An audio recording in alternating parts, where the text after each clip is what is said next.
ఎంత విచిత్రంగా ఉంది.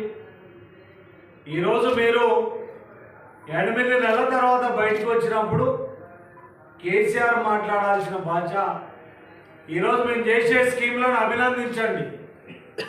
మేము ఈరోజు ప్రజలకు ఏదైనా చేయకపోతే దానిని మీరు అడగండి.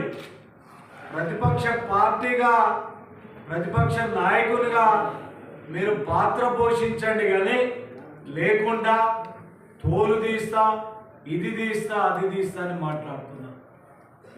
మొన్న కేటీఆర్ చూసినట్టయితే రేవంత్ రెడ్డి గారు ముఖ్యమంత్రి అని కూడా మర్చిపోయి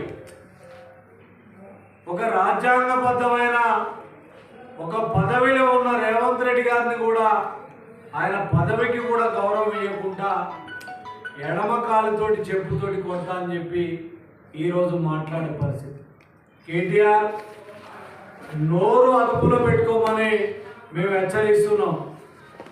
ఇలాంటి పిచ్చి పిచ్చి మాటలు మాట్లాడితే సిరిసిల్లలోనే చెప్పుల దండలేసి ప్రజలతోటి బట్టలు ఉడబీకి కొట్టించే పరిస్థితి నీకు వస్తుందని కూడా నేను ఈరోజు హెచ్చరిస్తున్నాం.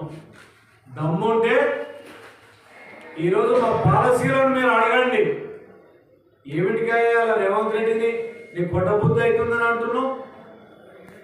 ఈరోజు పేదలందరికీ సన్నబియ్యం ఇస్తున్నందుక, పేదలకు రేషన్ కార్డులు ఇచ్చినందుక, ఇందిరమ్మ ఇల్లు ఇస్తున్నందుక, 2 లక్షల రుణమాఫీ చేసినందుక, 200 యూనిట్ల వరకు ఉచిత కరెంట్ ఇస్తున్నందుక, ఇవాళ గ్యాస్ సిలిండర్ 500కి ఇస్తున్నట్టుగా ఈరోజు రేవంత్ రెడ్డి గారు ముఖ్యమంత్రిగా 2 సంవత్సరాలుగా ప్రజాపాలన పేరు మీద బ్రహ్మాండంగా పరిపాలన చేస్తుండు.